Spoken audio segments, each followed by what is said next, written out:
Welcome to The Weekly, a podcast brought to you by Calvary Bible Church with your hosts Jay and Melissa is in the room with me today. We are episode The Book List coming up right here.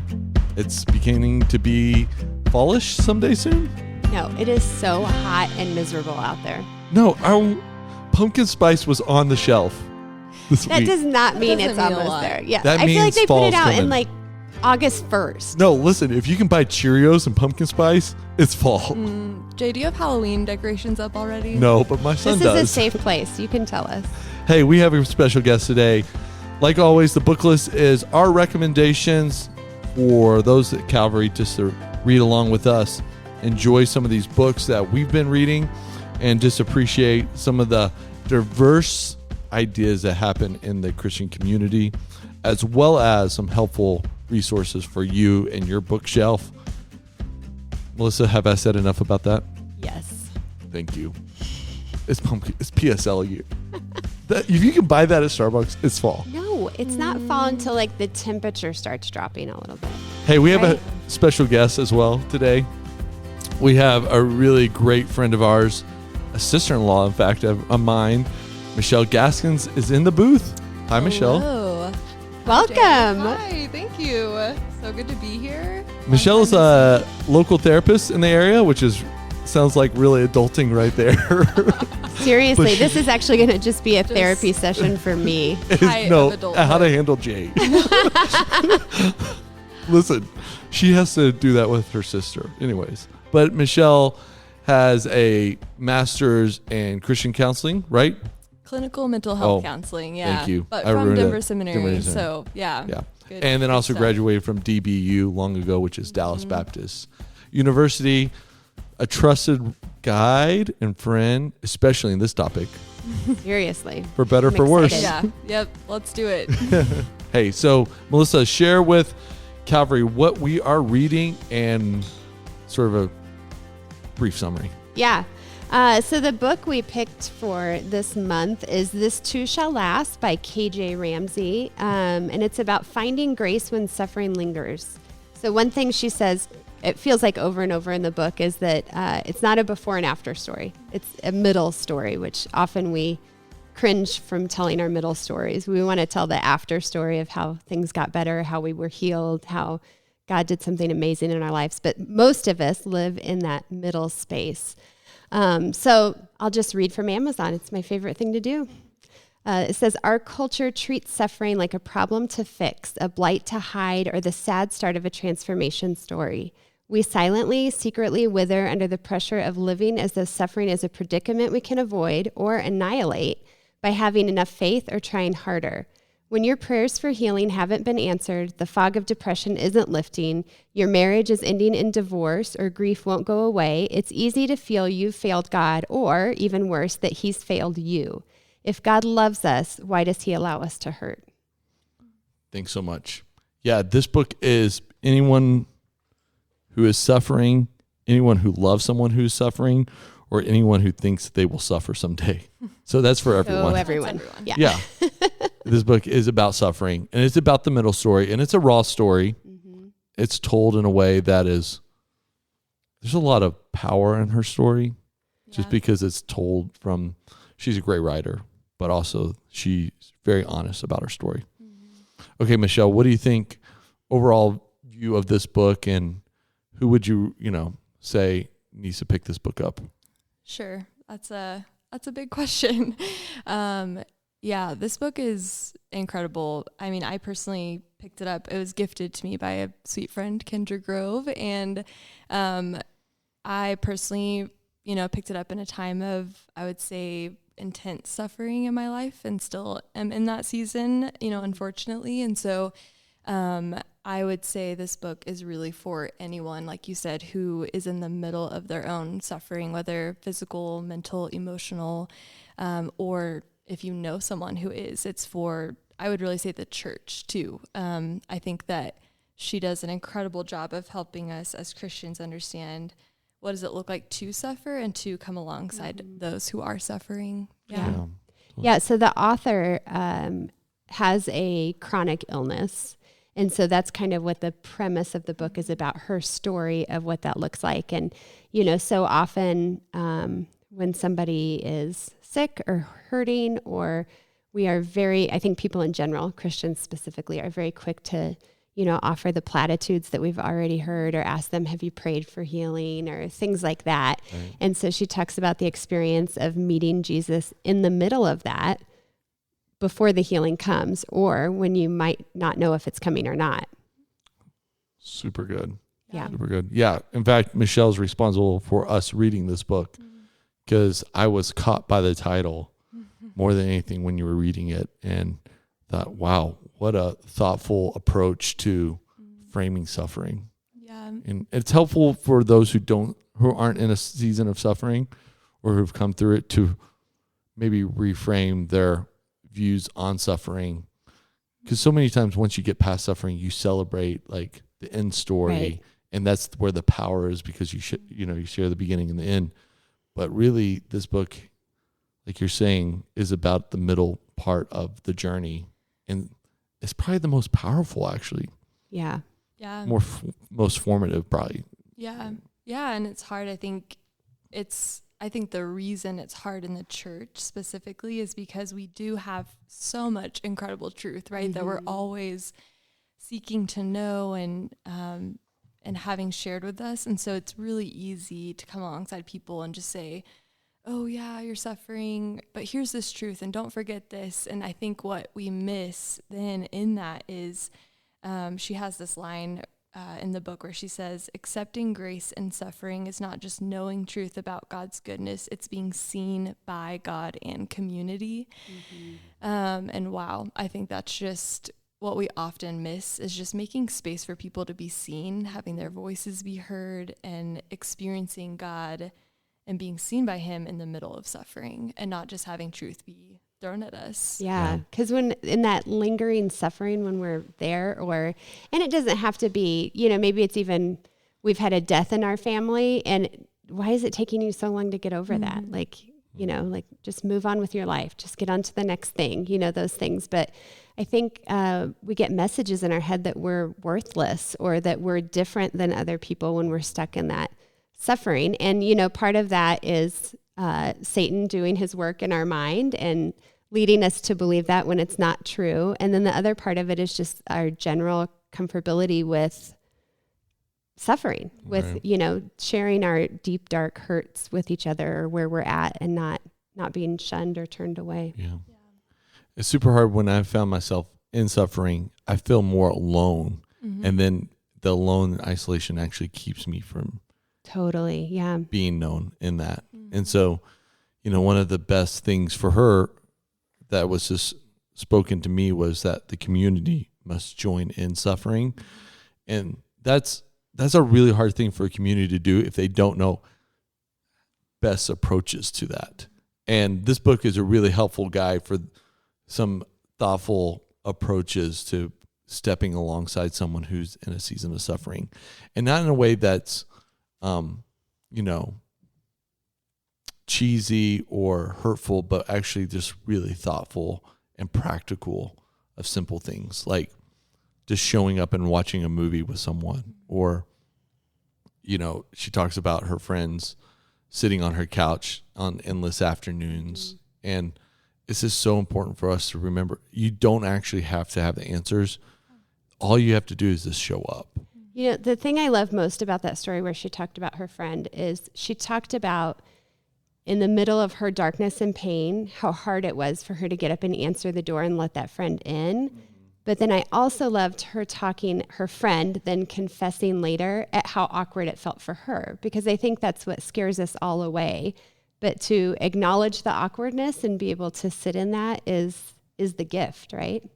Yeah, absolutely. I think that's the ultimate part of being seen, is we're just willing to say or feel all of those things, instead of in our discomfort trying to, wish someone's pain away or throw a Bible verse at them, instead of sitting in the discomfort and noticing what goes on in our own bodies when we sit with someone who's suffering, right? Because we have it's just a natural thing to just to want to have a quick response, or to just fix it. And so I think especially as a counselor, honestly, I feel like one of the most incredible things I got to learn in grad school, that just as a human, that I'm so thankful for, is how to just sit with people.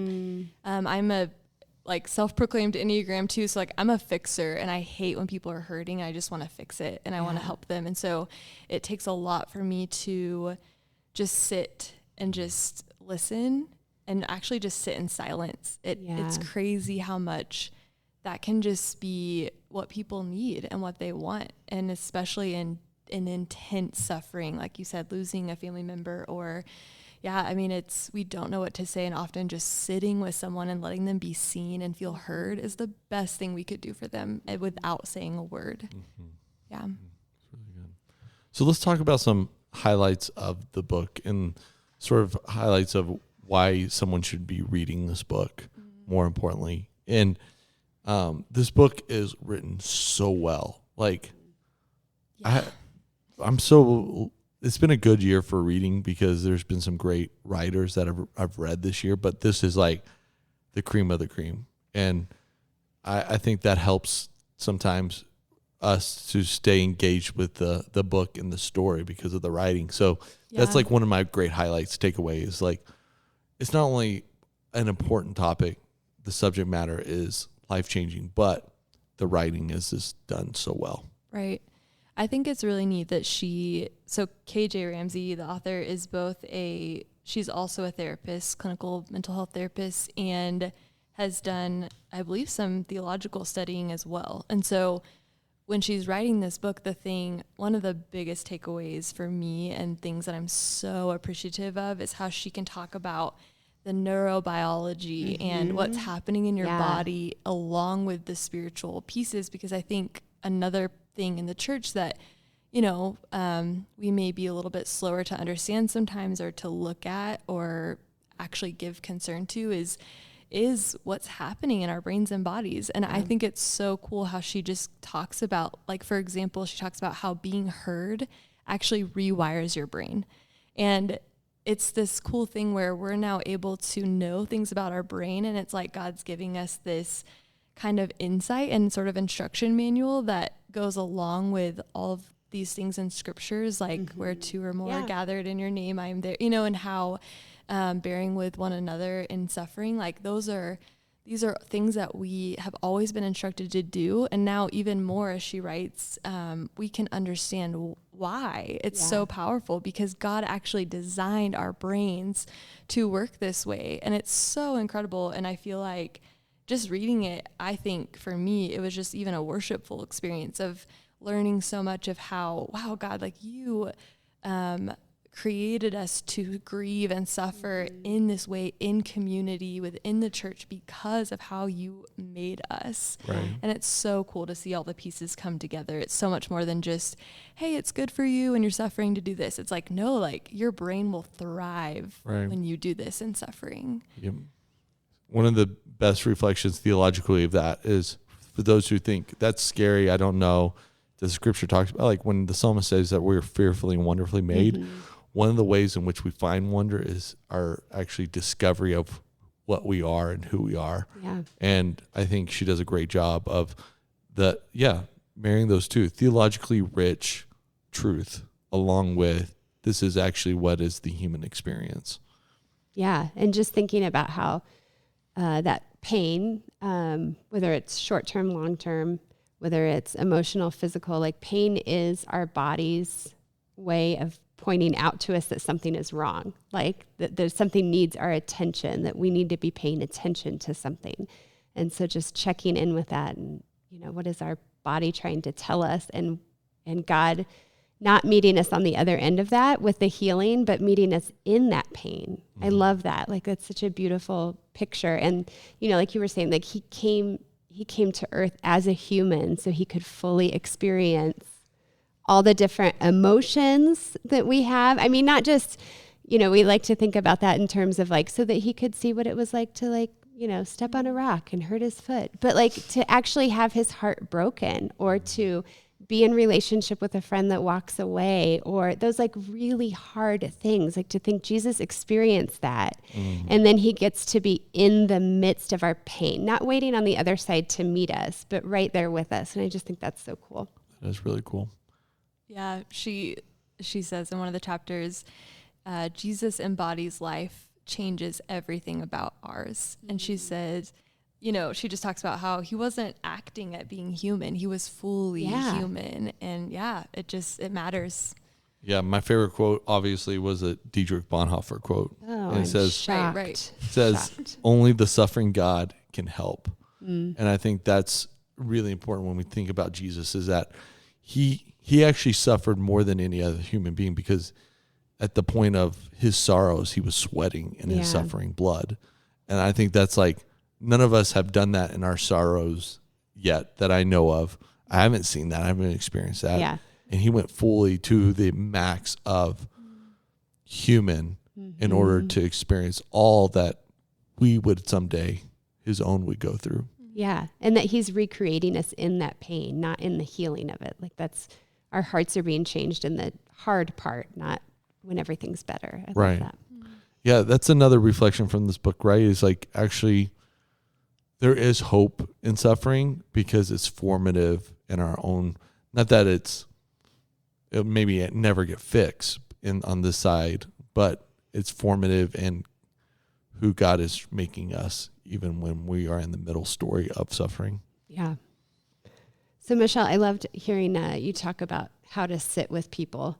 Do you have words of advice for us in that? Like if somebody's in pain, what's the best help that we can be? You know, I mean, there's so many ways that we can help. Yeah, absolutely. That's a great question. I think something that's so big is knowing, you know, if we truly believe we're the body of Christ, right? Then in that moment, you are fully representing the gospel to someone and representing Christ to them, and you are getting to be present with them. And so something that I often think about, like when I sit with clients, is that I get to regulate. So I get to come in as a person who can sit and listen and just absorb. And I don't have to be someone that they're worried about is going to be impacted by what they say, right? Especially when a lot of people feel like a burden or feel like they don't want to upset someone or make them feel sad or bad. And I'm guilty of that too, right? Even in my own marriage, when my husband loves to comfort me and listen, I just sometimes am like, oh, but it's too much for him. It's so sad and it's so hard. And so to just go in and have this openness of, I just get to be a physical human person that is representing God, that is just listening and just sitting, and they don't have to worry about my feelings or what I'm thinking. I think when you turn your attention fully to them, people can feel that. And so sometimes when we're in our own head, sitting there going, oh no, what am I going to say? What Bible verse am I going to pull out? Right? Like people can feel that. They really can. And so it just shifts so much when you just come in and almost like emptying your own mind to listen to to really listen to them. And when you do, I think what happens is then you can go, wow, you know, Melissa, it sounds like you are going through so much right now. And I can't imagine how that would feel, or that must be so hard.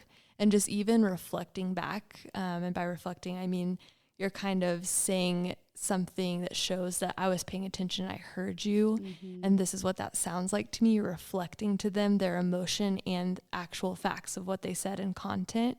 And that tells people, hey, I'm here and I'm listening to you. And it's amazing how if you practice that without needing to give advice in that moment or needing to say anything else, if you just practice reflecting what someone's saying to you, it's crazy how then people, you can almost see them physically just sometimes let go, and they will just feel safe and maybe even open up even more and start sharing even more, because what you've done is you've shown them, hey, I'm a safe person and I'm not going to push past any boundaries or offer you any unsolicited advice. Like I'm just here, and you can be whoever you need to be right now, whether that's crying and laying on the floor or, you know, holding back tears. I'm not scared. Yeah. I'm just here. Yeah. Just being present. Yeah. And that you're not going to go anywhere or change your opinion of them based on whatever happens in that moment or any of that. That's a beautiful thing. Yeah, that's a really good just helpful reminder for all of us to, when we encounter that, some of the really practical things we could do. Mm-hmm. Yeah, for sure. Yeah. And I think even I've found in the past in relationships, if I can be vulnerable and share something, it opens up. So it's really hard if you're in the midst of deep, deep, deep suffering, just to open up and share that with somebody that you don't already have that relationship established with. Right. So I think, most people that we know aren't in the middle of that deep of suffering, but we've all experienced it. And so if we can be authentic about it when we're experiencing it, even if it doesn't seem like a huge, like, oh, Michelle's suffering is so much worse than mine.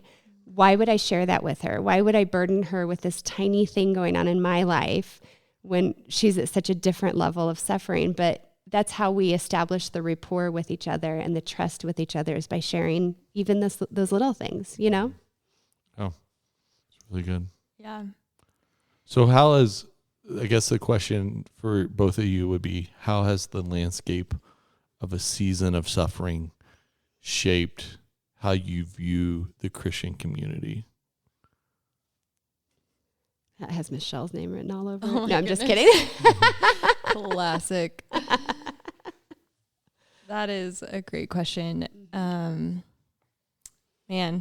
it's a lot. I feel like we could do a podcast on every single chapter or literal page that she writes. So, Right.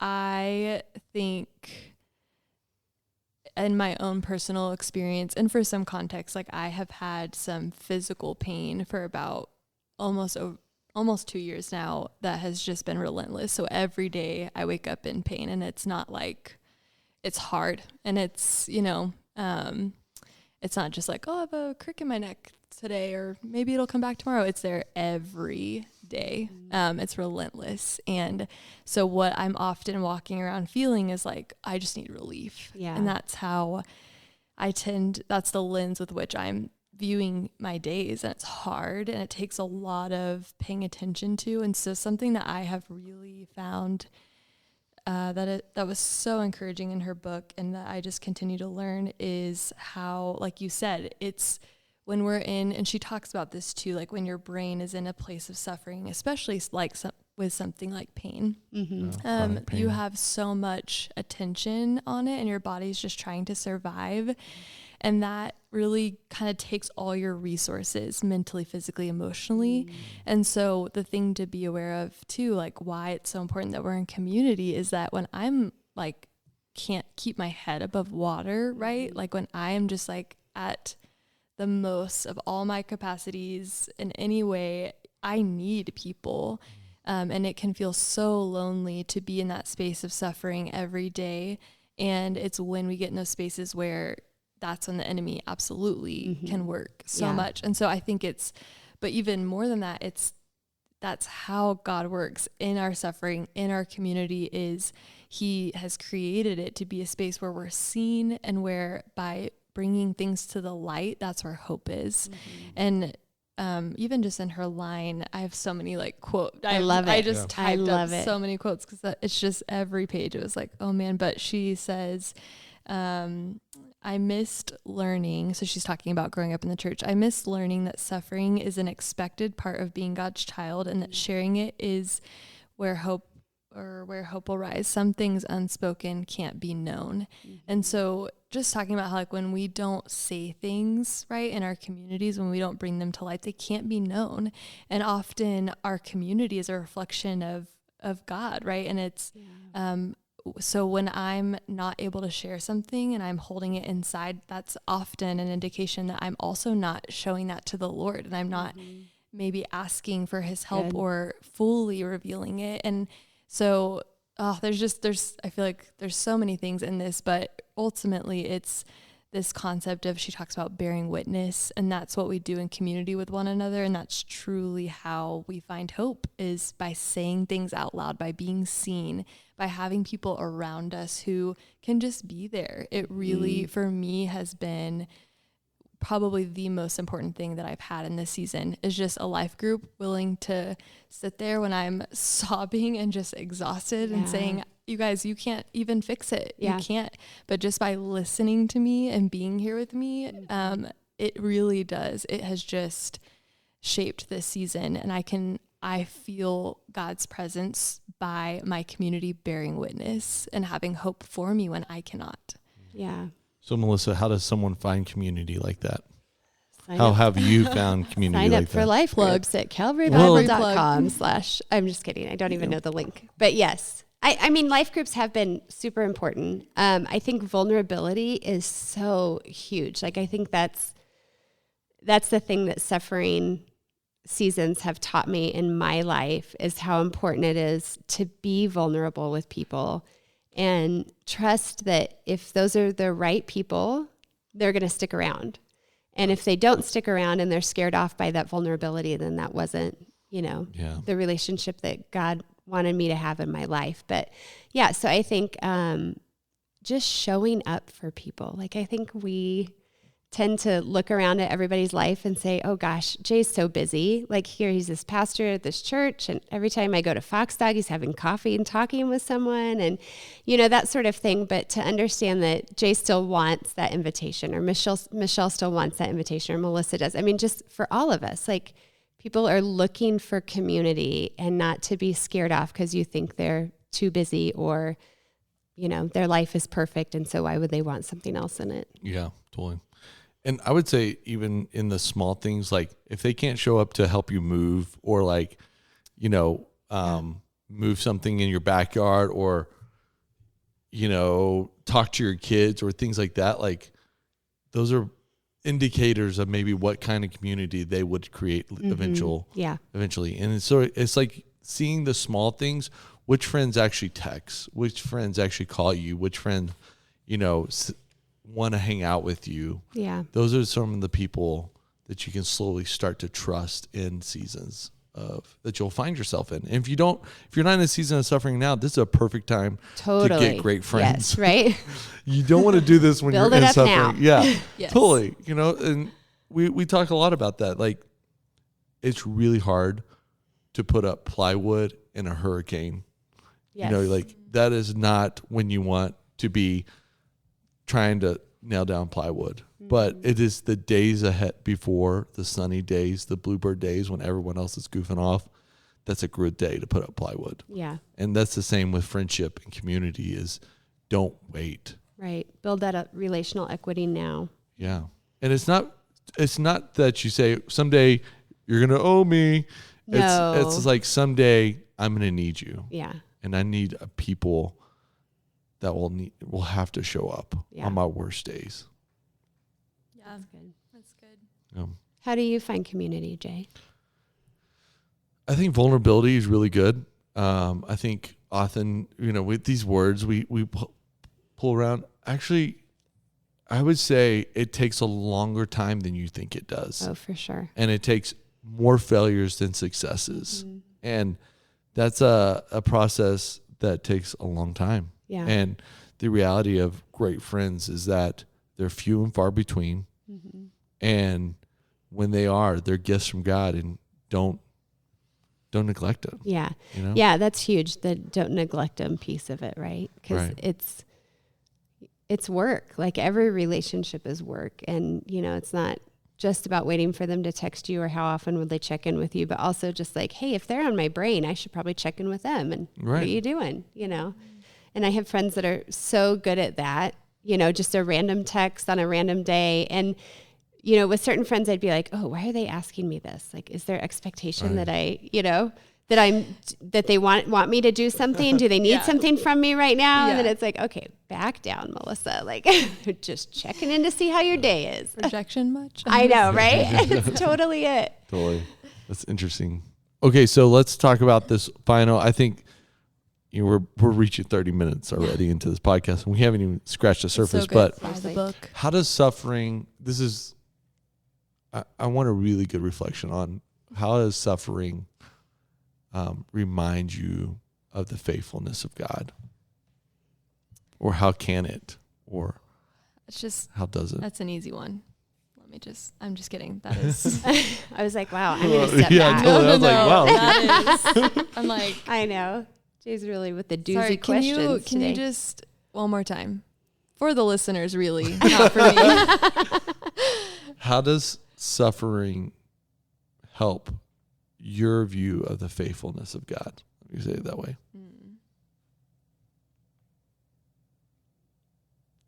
This is so hard, and it's it's not the end of the rainbow type right end of the conversation, but I want it to be, I think it's just the day-to-day survival of it, right? Like, I mean, sometimes you can be hurting either physically or emotionally so bad that sometimes you're surprised you wake up the next morning, like, oh, this is still, but knowing that God is there with you in that through every moment of that. It's just, it causes you to be faithful. It builds your faith. right. Yeah, I think something I've been thinking about a lot, and again, she has this line where she says, grace is not always rescue. And that, oh man, like as much as I would love to wake up one day and be without pain, right? Like that hasn't been my reality yet. And so I think for me, it's been this question of, is God faithful, and how do I experience that, or what do I both know to be true and can still experience about his faithfulness in the midst of suffering, which is why I think she wrote this book, is to answer that question that you're asking us, because that is the question that, we ultimately are asking is God faithful? Who is he in this? And I don't even know if I'm answering your question anymore, but I think it's just, for me, it's looked like knowing that God invites me in to himself in the middle of suffering. And in that there is peace and kindness and love, and that I can be fully known in the middle of my suffering is a part of how I experience God's faithfulness in it. And there's so much I feel like we could say in answering this, but for me, that's been a lot of the big part of experiencing him in this season. Right. That reminds me of a personal story, and most people don't know this, but my dad is quadriplegic, and one time he told me he had prayed a long time for God to heal him, right? And now he was so thankful that God hadn't, because heaven was going to be so much more the place. And, and that's like a guy who's lived through suffering. And it's just the reality that the faithfulness of God is not dependent that you win or you succeed or suffering goes away. The faithfulness of God is that he has a plan. He knows what he's doing. And regardless of what we see or know or experience, there's even something greater that is beyond that moment or those seasons or that life. Yeah. She has a really good quote that I have to read. Sorry. Right. I know we're coming up on time. No, it's great. Jay looks at the time, but I never do. Just get ready. This is 3 sentences. Just, If you're in this podcast, you're in this podcast. You're in it. You're in it. Also, just put the book in your Amazon cart. Just do it. So I don't have to sit here and read it to you, because it's so good. Okay. So it says, we who are weak remind the entire church that salvation comes only through God and not through our self-sufficient striving. Our cries help the church hear the truth that our shared story is not finished. The mighty kingdom of God has not fully come, and the small kingdoms of this world offer only a puny plastic imitation of the freedom and joy we were made for. Oh, that's probably the best good. Mic drop. That one. And we're done. This is like every page of the book, though. It's that's right. Yeah. Nugget really after true. nugget It really after is. nugget. Really, But I think, she's writing a second book right now, which her Instagram told me. I'm like, I wouldn't even try. Oh man, because you've used up all your words in one shot.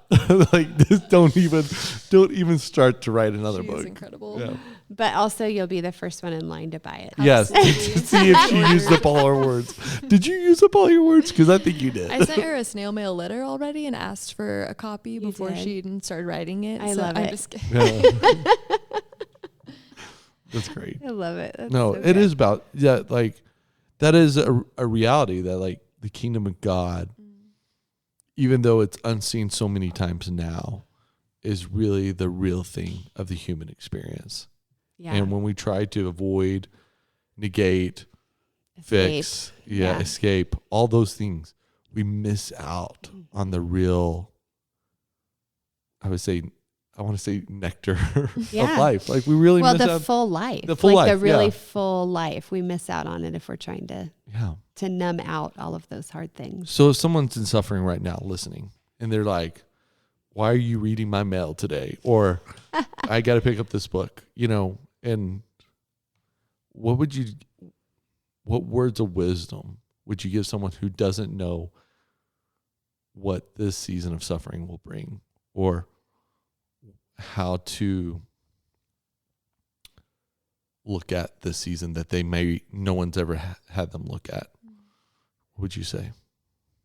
I don't know. I mean, I guess my only words of wisdom would be to reach out to somebody. Like it's a hard, text to send to say like, hey, I am hurting right now. But even just to say, can we go for a walk? I'm struggling. I'm having a hard time. Like I think in your mind, you get stuck and you think nobody cares about that. But there are so many people that care about the little and the big things in your life. And, as you're putting this book in your Amazon cart, pick up your phone and text somebody and let them know that you're hurting. Yeah. Reach out. Yeah. Just tell someone. Be seen. Yeah. Yeah. Absolutely. Anything else the professional counselor would say in the room? Counseling's great, Counseling is great. Being seen and shameless counseling plug. But yeah, I think just being seen by your community, by God, by others. Mm-hmm. Yeah. Don't be alone. Yeah. We'll put Jay's phone number in the show notes. Yeah. It's 720. No, but I think that's the hardest. That's always been the hardest thing for me, is to be known, to be seen. Right. And so that's probably the hardest thing for everyone. Yeah. So that's your first step and only step. Yeah. That's the only step you need to take. Yeah. And Michelle's right. Sometimes it is, as far as counseling goes, like sometimes that's still a hard step to take. Yeah. Yeah. But sometimes it's almost easier to start with somebody who doesn't know anything about you or your history or who you are, or have judgments about you based on how they see you in public, but just to be able to sit in that room and empty your heart before someone and feel seen and heard. Right. And then your body builds up that courage to keep doing it again and again with people you know. Yeah. Yeah. Sometimes just that person who you're not responsible for any part of their life or how they feel about you is a game changer. And like you said, it just builds practice and doing that. And then you can go from there and do it with the people around you at church and your community. Absolutely. Yeah. That's really beautiful. I like that. Okay. Finish this podcast out. Melissa, you have... All right. I'm going to read a chapter real quick. You have a great section. You read to me the other day. I was like, well, that'll be the end. I'm going to cue the music and we're going to roll out. Wrap it up. He may have cried a little bit. Oh, no, course. I'm just kidding. I see some tears. I've been good. Okay. It Crying says, is allowed. Sorry. Suffering does not have to be a barrier. It can be a continual reminder that there's no part of your life where Christ isn't present. There's no place too low for him to stoop. There's no part of your body too inconvenient for him to love. There's no place in your memory too dark for him to hold. There is no weakness too recurring for Christ to care for. He is patient. He is present. Christ is holding us together by the power of his Spirit, wrapping his scarred hands securely around the most shattered pieces of our stories and carrying them with care because he chose to be shattered first. And he places them perfectly alongside his own into a mosaic of glory. I know. Amen. Wow. So Amen. Good. Such a pretty picture. Yeah. Michelle, incredible. Thanks for being here. Yeah, thank you for sharing your story and your heart. So fun to be here. Thanks for inviting me, you guys. Seriously, it was a blast. Hey, go check out this book, This Too Shall Last. KJ Ramsey. You Give can her find a follow on Instagram, too. Yeah, she's a worthy follow. She's so good. She's so good. Hey, Calvary, if you're one of those people that are suffering right now, don't hesitate to reach out. We would love to connect with you. You can always go to calvarybible.com. I know that seems artificial, but that is a great place for you to submit a prayer request, get on the staff emails to let us know what's going on in your world. We would love to step in with you, be the body, be the church, get you in a community. I know it's scary. I know it's hard, but reach out. Talk to you soon.